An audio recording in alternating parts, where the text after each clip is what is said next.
Hello guys, welcome back to ల్యూమినియో BBA. So చాలామంది కమెంట్స్లో నాకు ఓన్లీ సాంస్క్రిట్ గురించే కమెంట్స్ వస్తుంది. లైక్ సాంస్క్రిట్ చాలా టఫ్ అనిపిస్తుంది, మోడల్ పేపర్ అలాగే వస్తుందా, లాస్ట్ మినిట్లో ఏం చదవాలి, ఇంపార్టెంట్ క్వశ్చన్స్. సో ఒకటే చెప్పాలి, stop worrying. 100% Sanskrit is one of the easiest scoring subject. So దీంట్లో క్వశ్చన్స్ రిపీట్ అవుతాయి, ఆన్సర్ ప్యాటర్న్ సేమ్ ఉంటుంది, గ్రామర్ మీనింగ్ క్లియర్ ఉంటే చాలు.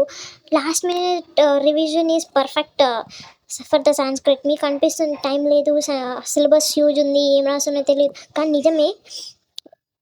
ఏంటంటే కొంచెం స్మార్ట్గా చదివితే సాంస్క్రిట్లో మార్క్స్ గ్యారంటీ. ఈ వీడియోలో last minute tips and tricks, exam point of view, important questions, ఎలా చదివితే ఈజీగా ఆన్సర్స్ వస్తాయో క్లియర్గా చెప్తాను. సో ఒక డీప్ బ్రెత్ తీసుకోండి. మీ డౌట్స్, మీ ఫియర్, మీ కన్ఫ్యూజన్ అన్నీ వీడియో ఎండ్కి క్లియర్ అవుతాయి. So Sanskrit is not a difficult subject. Approach correct అయితే అది ఈజియెస్ట్ సబ్జెక్టే. సో ఇదే ప్యాటర్న్ నేను మీకు లాస్ట్ వీడియోలో చూపించాను. సో చాలామంది మోడల్ పేపర్ ఎగ్జాక్ట్గా అదే వస్తుందా అని అడుగుతారు. So Sanskrit model paper word to word వస్తుందని అనుకోవడం రాంగ్. అని మోడల్ పేపర్ సిలబస్ ఎగ్జామ్ ప్యాటర్న్ని ఫాలో అవుతుంది. ఓకే, నేను ఇప్పుడు చూపించింది ఎగ్జామ్ ప్యాటర్న్. సో ఆ ప్యాటర్న్లోనే ఎగ్జామ్ క్వశ్చన్ పేపర్ అనేది ఉంటుంది. సో క్వశ్చన్ ఆ మోడల్ పేపర్ వల్ల క్వశ్చన్ టైప్స్ అర్థం అవుతాయి, మార్క్స్ డిస్ట్రిబ్యూషన్ తెలుస్తుంది, రిపీటెడ్ గ్రామర్ ఇంకా శ్లోకాస్ ఏరియాస్ ఐడెంటిఫై అవుతాయి. సో సాంస్క్రిట్లో కాన్సెప్ట్ బేస్డ్ క్వశ్చన్స్ వస్తాయి, కాపీ పేస్ట్ కాదు. ఓకే, సో గైజ్ ఫస్ట్ ఈ క్వశ్చన్ పేపర్ ప్యాటర్న్ని మీరు అర్థం చేసుకోండి. It is very important. మీకు సబ్జెక్ట్ రాకపోయినా ఫస్ట్ ఈ క్వశ్చన్ పేపర్ అర్థం చేసుకోండి. లాస్ట్ మినిట్లో మీరు ఎట్లా చదువుకోవాలి, టిప్స్ ఏం వాడితే అది మీకు గుడ్ స్కోరింగ్ మార్క్స్ వస్తాయి అనేది నేను చెప్తాను. సాంస్క్రిట్ పార్ట్ ఏలో 20 మార్క్స్, 8 క్వశ్చన్స్ ఉంటాయి, 5 అటెంప్ట్ చేయాలి. So first bit is translations. So ఈ బిట్లో ఫస్ట్ మనం నేర్చుకునేది కవి పరిచయం అండ్ భావం రాయాల్సింది ఉంటుంది. సో ఒక శ్లోకం అనేది వస్తుంది, దాంట్లో మనం కవి పరిచయం భావం అనేది రాయాలి, రైట్. సో ఫస్ట్ మనం నేర్చుకునేది అన్నిటికీ సేమ్ ఉండేది మాత్రం కవి పరిచయం, కాబట్టి 2 మార్క్స్ ఇక్కడ మనం ఈజీగా స్కోర్ చేయొచ్చు. ఓకే, క్వశ్చన్ మనకి అర్థం కాకపోయినా మనకి ఒక లెసన్, దీనికి ఒక లెసన్ ఉంది, ఆ లెసన్ నేర్చుకోండి ఫస్ట్. ఆ లెసన్ నేర్చుకున్న దాని తర్వాత మనం ఏ శ్లోకం వచ్చినా కూడా అదే మనకి లెసన్లో ఏం అర్థమైందో అదే భావం కింద రాసేయండి. కవి పరిచయం నేర్చుకోండి, set. Reference to context from ధర్మబద్ధ దవారిక లెసన్ నుంచి సందర్భాలు వస్తాయి. సో ఈ సందర్భాలలో కూడా మనకి కవి పరిచయం, సందర్భం, భావం రాయాలి. మనం ఇంగ్లీష్లోనే రాస్తాం కదా. సో ఫస్ట్ అయితే అన్నిట్లో మనం కవి పరిచయం మస్ట్ అండ్ షుడ్ నేర్చుకోండి. మస్ట్ అండ్ షుడ్ నేర్చుకున్న దాని తర్వాత భావం, ఆ లెసన్ మీకు ఐడియా ఉంటే భావం మీకు ఆ లెసన్ నుంచి ఏదో ఒకటి రాసేస్తే అయిపోతుంది. ఓకే, సో గైస్ ఇది థర్డ్ బిట్, కవి పరిచయం. ఇది కొత్తగా యాడ్ అయిందని చెప్పాను కదా, ఇది పోయట్స్ బయోగ్రఫీ లాగా రాయాలన్నమాట. సో ఇది అయితే పక్కా అటెంప్ట్ చేయండి గైస్, బికాజ్ నేను పార్ట్ బిలో చెప్తాను ఎందుకు అటెంప్ట్ చేయమంటున్నాను. ఇది పక్కా అటెంప్ట్ చేయండి. యాజ్ ఇట్ ఈస్ ఈ క్వశ్చన్ ఇట్లానే వస్తుంది, మీకు మోడల్ పేపర్లో చూపించాను కదా అట్లనే క్వశ్చన్. ఇదైతే damn sure question, important question. So ఇదైతే నేర్చుకోండి, పక్కా అటెంప్ట్ చేయండి. సో గైస్ న్యూగా యాడ్ అయిన బిట్స్ నా హ్యాండ్ రిటన్ నోట్స్ ఉంది. సో మీకు కావాలంటే కామెంట్స్లో చెప్పండి, నేను వీడియోస్ పెడతాను.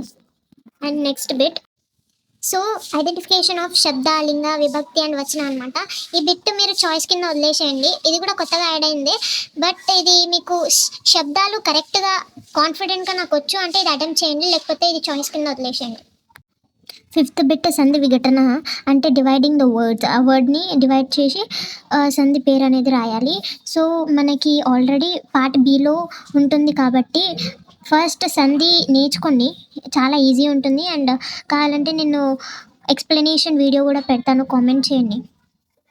And sixth bit reference to context from మృదాభిషక్తం వరదత్వ మహర్షి లెసన్ నుంచి, అంటే సందర్భం రాయాలి. మీకు చూపించాను కదా సెకండ్ బిట్లో, అట్లానే అనమాట. సేమ్ ఫస్ట్ కవి పరిచయం నేర్చుకోండి, అండ్ ఆ మృదాభిషక్తం వరదత్వ లెసన్ కొంచెం ఐడియా ఉంటే భావం లాగా రాసేసేయండి, అంతే.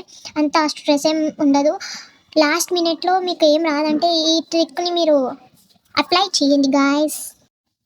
సెవెంత్ బిట్ ట్రాన్స్లేషన్స్ ఆఫ్ శ్లోకం ఫ్రమ్ కృతజ్ఞి నాస్తి నిష్కృతి లెసన్ నుంచి. ఇది కూడా ఫస్ట్ బిట్ లాగానే కవి పరిచయం, భావం. సో కవి పరిచయం ప్లీజ్ నేర్చుకోండి అన్నిట్లో.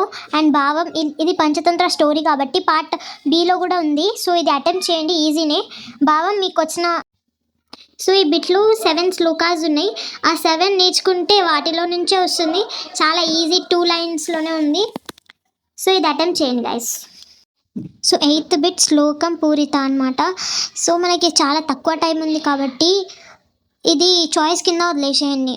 ఓకే, సో ఈ 8 బిట్స్లలో మనం 6 ఈజీగా అటెంప్ట్ చేయొచ్చు, కానీ పేపర్ మాత్రం ఎంటీగా ఇవ్వకండి, ఏదో ఒకటి రాయండి.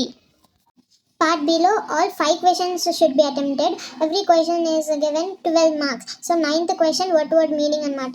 హిమాలయ నామ నగాది రాజా లెసన్ నుంచి. ఇది కూడా సేమ్ మనం కవి పరిచయం నేర్చుకోండి. కవి పరిచయం దీంట్లో 2 శ్లోకాస్ ఇస్తారు. ఆ 2 శ్లోకాస్కి సేమ్ కవి పరిచయం రాయాలి. కవి పరిచయం, పద్విభాగ, ప్రతిపదార్థం, ఇంకా భావం, ఇంకా ఏమైనా గ్రామర్ పార్ట్ ఉంటే వ్యాకరణం అని రాసి కింద రాసేయాలి. ఓకే, నెక్స్ట్ 10th బిట్లో SA question from prose lesson అనమాట. కృతజ్ఞనాస్తి నిష్కృతి లెసన్ నుంచి, ధర్మబద్ధ దవారిక లెసన్ నుంచి. ఈ లెసన్స్లలో కృతజ్ఞనాస్తి నిష్కృతి వెరీ డామ్ ఈజీ అనమాట. సో అది నేర్చుకోండి, అది రాయండి. ఆల్రెడీ మనకి 7th బిట్లో ఈ లెసన్ శ్లోకాస్ వస్తాయి. సో అందుకనే అది అటెంప్ట్ చేయండి, ఇది అటెంప్ట్ చేయండి, ఈజీ ఉంటుంది.